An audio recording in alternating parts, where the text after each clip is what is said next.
Hello students, हमारे channel देववाणी संस्कृत में आपका स्वागत है। आज हम आपके लिए कक्षा 10 की पाठ्य पुस्तक संस्कृत गद्य भारती का तीसरा पाठ लेकर उपस्थित हुए हैं। इसका नाम है नैतिक मूल्यानि, नीति संबंधी मूल्य।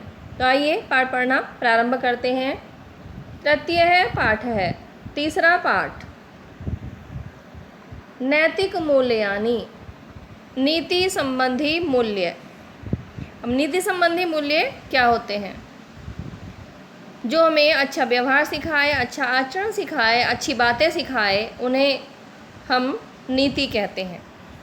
इसका इंट्रोडक्शन देख लेते हैं। उस क्रियाविधि को जिसके अनुसार मनुष्य अपने जीवन को सुचारू और सफलता से बिता सके, उसे नीति कहते हैं। नीति के मूल्यों को ही नैतिक मूल्य कहते हैं। नीति पर चलने से, उसका व्यवहार करने से जनता का, शासकों का तथा समस्त प्राणी मात्र का कल्याण होता है।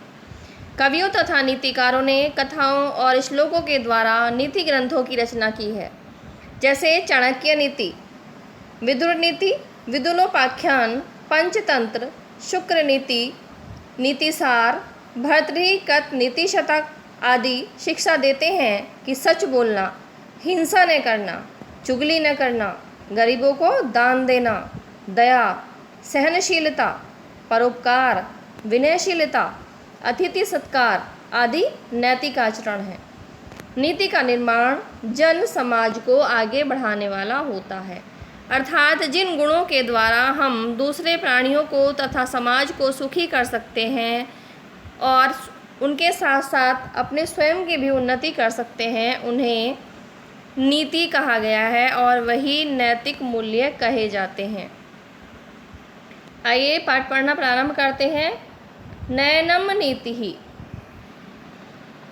नयनम यानी कि जो ले जाना, ले जाना, पथ प्रदर्शन करना ही नीति है। क्या है नीति? नीति नी धातु से बना है। नयनम नीति ही, नयनम ले जाना या पथ प्रदर्शन करना या मार्ग दिखाना ही नीति है। नीति इमानी मूल्यानि नैतिक मूल्यानि, संधि हो जाएगी नीति इमानी, नीति इमानी मूल्यानि, नीति के इमानी ये मूल्यानि मूल्य ही नैतिक मूल्यानि नैतिक मूल्य कहे जाते हैं। यया जैसे, सरण्या कार्य करणे मनुष्यस्य जीवनं सुचारु सफलश्च भवति सहा नीति कथ्यते। शरण्या, यया यानी जिस, शरण्या पद्धति से, जिस मार्ग से, शरण्या कहते हैं पद्धति को या मार्ग को, कार्य करने से, मनुष्य से, मनुष्य का जीवनम जीवन, सुचारू सफलश्च सुचारू और सफल भवति होता है, सा नीति कथ्यते, सा वह नीति ही नीति कथ्यते कही जाती है। अर्थात जिस पद्धति से, जिस रीति से, जिस तरीके से कार्य करने से मनुष्य का जीवन सुचारू व सफल होता है, वह नीति कही जाती है। इयं नीति केवलस्य जन समाजस्य कृते एव न भवति। इयं यह नीति ही नीति केवलस्य केवल, जनस्य लोगों के, समाजस्य समाज के, कृते लिए ही, न भवति नहीं होती, अपितु जनानां नृपाणां समेषां च व्यवहाराय भवति। जनानां लोगों के, नृपाणां राजाओं के, समेषां सभी के, च और व्यवहाराय व्यवहार के लिए भवति होती है। यह नीति, इयं नीति केवलस्य जनस्य समाजस्य कृते एव न भवति, यह नीति केवल मनुष्य व समाज के लिए ही नहीं है, अपितु मनुष्यों एवं राजाओं के व्यवहार के लिए भी होती है। नीत्याचलनेन व्यवहारेण प्रजानां शासकानां समस्तस्य लोकस्यापि कल्याणं भवति। नीत्यः यानी नीति पर, चलनेन चलने से, व्यवहारेण व्यवहार करने से, प्रजानां प्रजाओं का, शासकानां शासकों का, समस्तस्य लोकस्य अपि, समस्तस्य सभी, समस्त, लोकस्य लोक अपि भी, कल्याणम कल्याण भवति होता है। नीति पर चलने से, व्यवहार करने से प्रजा का, शासकों का और समस्त लोगों का कल्याण होता है, यानी कि पूरे संसार का कल्याण होता है। पुरातन कालात् एव भारते कवयः नीतिकारा मनोरमया सरसया गिरा नीतिवाक्यानि कथाभिः श्लोकश्च व्यरचयन्। पुरातन कालात् एव, संधि हो जाएगी, पुरातन कालात् एव, प्राचीन काल से ही, भारते, भारत में, या भारतीय, कवयः, कवियों ने, नीतिकारः, नीतिकारों ने, मनोरमया, सुंदर, सरसया और सरस, गिरा, वाणी में, नीतिवाक्यानि, नीति वाक्यों को, कथा भी, कथाओं को, श्लोकश्च और श्लोकों की, व्यय रचयन, रचना की है। प्राचीन काल से ही भारतीय कवियों और नीतिकारों ने सुंदर और सरस वाणी में, कथाओं और श्लोकों के रूप में नीति वाक्यों की रचना की है। इत्थम नीतिशास्त्राणि व्यवहारविदे कांता संमिततयोपदेश युजे बभूवुः। इत्थम, इस प्रकार, नीतिशास्त्राणि, नीतिशास्त्र, व्यवहारविदे, व्यवहार का ज्ञान प्राप्त करने के लिए, व्यवहार और विदे, विदे होता है प्राप्त करना, ज्ञान प्राप्त करना, व्यवहार का ज्ञान प्राप्त करने के लिए कांता यानी पत्नी, सम्मित के समान, तयो उपदेश, उसके उपदेश से युक्त, बभूवु हुए हैं। अर्थात यह नीति शास्त्र व्यवहार का ज्ञान प्राप्त करने के लिए, पत्नी से सम्मित होने से, उपदेश से युक्त होने के लिए हुए हैं। फलन्तिद्वं सम्पन्नं साधारणा अपि जनः व्यवहाराय नीतिवाक्यानि नीतिश्लोकाश्च गलविलाधः कुर्वन्ति। फलन्तु इदं, फलन्तु फल हुआ, इदम इसका, संपन्नम संपन्न लोग, साधारण साधारण, अपि भी, जनः लोग, व्यवहाराय व्यवहार में, नीति वाक्यानि नीति वाक्यों का, नीति श्लोकः च और नीति श्लोकों का, गलविलाधः, गलविलाधः का अर्थ हुआ कंठस्थ करना, यानी कि किसी भी चीज़ को रटना, कुर्वन्ति किया।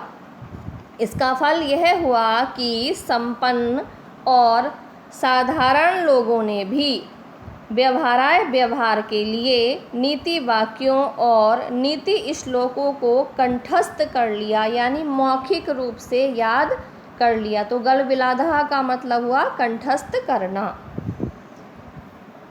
यथा च चाणक्य नीति, विदुर नीति, विदुलोपाख्यान, पंचतंत्रम, शुक्र नीति, घट करपर कृत नीति सारः, सुंदर पांडेयेन कृता नीति द्विसृष्टिका, भल्लाल शतकम, भर्तृहरिकृत नीति शतकम, बल्लाल शतकम, दृष्टांत शतकम इत्यादि बहूनि नीति पुस्तकानि संस्कृते उपलभ्यन्ते। यथा च, यथा जैसे कि, च और, इनमें नीति जो ग्रंथ हैं उनमें कौन कौन से नीति ग्रंथ हैं? यथा च चाणक्य नीति, विदुर नीति, विदुलोपाख्यान, पंचतंत्र, शुक्र नीति, घट करपर द्वारा रचित नीति सार, सुंदर पांडे द्वारा रचित नीति द्विसृष्टिका, भल्लाट शतकम, भर्तृहरि द्वारा रचा गया नीति शतक, बल्लाल शतकम, दृष्टांत शतकम इत्यादि बहूनि बहुत सी नीति पुस्तकानि नीति के से संबंधित पुस्तकें संस्कृते उपलभ्यते, संस्कृत में उपलभ्यते प्राप्त होती हैं। अर्थात संस्कृत में नीति ग्रंथों का भंडार है। संस्कृत साहित्य नीतिपूर्ण ग्रंथों का भंडार है। आगे देखते हैं। विचार्यमाणे साहित्ये आदिकालात् एव सर्वेषु अपि राष्ट्रेषु अयं विश्वासः प्रचलितः आसीत्। इसमें नीति को साहित्य के प्रयोजन का प्रमुख उद्देश्य मानते हुए उसमें मानव समाज, राष्ट्र और अंतर्राष्ट्रीय आदि का उन्नयन और जीवन का आधार बताया गया है आगे कि नीति से हमारे मानव समाज, राष्ट्र और पूरी विश्व का कल्याण होता है। विचार्यमाणे साहित्य, विचार्यमाणे विचार करने योग्य, साहित्य साहित्य से, आदि कालात एव, संधि हो जाएगी आदि काल से ही। सर्वेषु अपि, यहाँ भी संधि है। सभी राष्ट्रों में भी। अयम विश्वास है, यह विश्वास। प्रचलित आसीत, प्रचलित था। विचार करने योग्य साहित्य अर्थात नीति साहित्य में, विचार करने योग्य साहित्य कौन सा हुआ? नीति साहित्य। नीति साहित्य में आदिकाल से ही सभी राष्ट्रों में यह विश्वास प्रचलित था कि यत् काव्यस्य अन्येषु प्रयोजनेषु सत्वमपि एकं मुख्य प्रयोजनम नैतिक परितोष है। यत् जो काव्यस्य अन्येषु, काव्य के अन्य प्रयोजनेषु, प्रयोजनों में के सतस्वपि यानी होते हुए भी एकम मुख्य प्रयोजनम, एक मुख्य प्रयोजन, नैतिक परितोष यानी नैतिक संतोष भी था कि काव्य के अन्य प्रयोजनों के होते हुए भी एक मुख्य प्रयोजन नैतिक परितोष या नैतिक संतोष भी था। प्लेटो, अरस्तु, पिंटर, होरेस आदि सर्वै विचार कही काव्यस्य मुख्य प्रयोजनम नैतिक विकास है एवं स्वीकृत। प्लेटो, अरस्तु, पिंटर और होरेस आदि सभी पाश्चात्य विचारकों ने काव्यस्य मुख्य प्रयोजनम, काव्य का मुख्य प्रयोजन, नैतिक विकास एवं स्वीकृत, नैतिक विकास ही स्वीकृत किया गया है। अर्थात इन दार्शनिकों ने भी काव्य का मुख्य प्रयोजन नैतिक विकास ही माना है। तो स्टूडेंट्स, इस भाग में केवल इतना ही। अगर यह वीडियो आपको अच्छी लगी हो और पाठ समझने में आपको इस वीडियो से सहायता मिली हो तो इसके आगे की वीडियो प्राप्त करने के लिए मेरे चैनल देववाणी संस्कृत को सब्सक्राइब करें। और अगर यह वीडियो आपको अच्छी लगी है तो प्लीज़ इसको लाइक और शेयर अवश्य करें। धन्यवाद।